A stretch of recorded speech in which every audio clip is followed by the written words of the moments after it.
Il a tiré sur toutes les stars qui étaient dans la salle. Et en vrai, il y a quasiment que lui qui le fait en face des stars, quoi. Salut Comédia, c'est Hakim Omiri. Et aujourd'hui, je vais vous parler des artistes qui m'ont inspiré ou qui m'inspirent encore.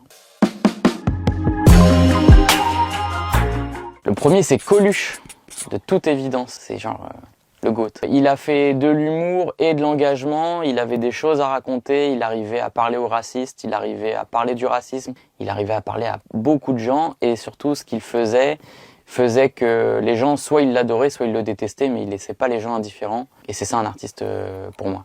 Et puis, dans les manifs, il y a les appariteurs. Les appariteurs, c'est les flics en civil qu'on met dans les manifs, alors c'est eux qui cassent les vitrines, les carreaux, tout ça, puis après on dit que c'est les ouvriers, les étudiants.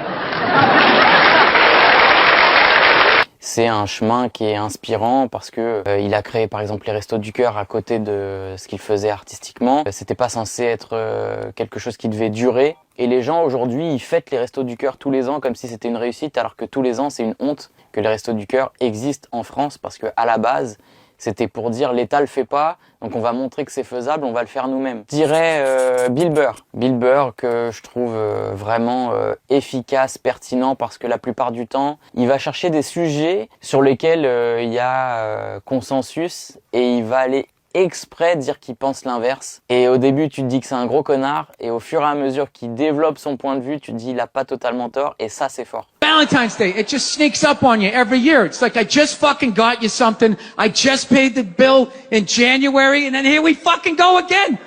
When are you gonna feel loved, right? Jesus fucking Christ. Ce qu'il y a, c'est qu'au début aux États-Unis, les racistes pensaient qu'ils parlaient comme eux, quoi. Ils pensaient qu'ils étaient de leur côté, sauf que sa femme, elle est noire. En fait, il est pas du tout de leur bord, et il les a bien matrixés en vrai. Il leur a bien fait à l'envers, si on peut dire. Le troisième, Ricky Gervais. Il est irrévérencieux. Quand il a présenté les Golden Globes, il a tiré sur toutes les stars qui étaient dans la salle. Et en vrai, il y a quasiment que lui qui le fait en face des stars, quoi. Il a chié sur DiCaprio, il a chié sur Tom Hanks, sur Al Pacino, sur des gens qui étaient presque intouchables, entre guillemets. Et lui, il en a rien eu à faire et il l'a fait. Bon, les gens dans la salle, ils grinçaient des dents, mais le public a adoré ça. Et la vérité, c'est que c'est de ça dont on a besoin, faire descendre des gens de leur piédestal. Parce qu'au final, on est tous humains, quoi. Once upon a time in Hollywood, nearly 3 hours long, Leonardo DiCaprio attended the premiere, and by the end, his date was too old for him. So...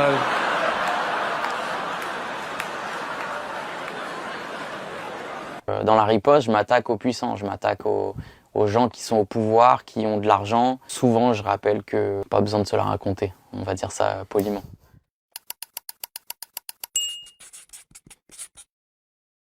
Ok, alors attends, je vais faire ça. Une petite ref aux inconnus.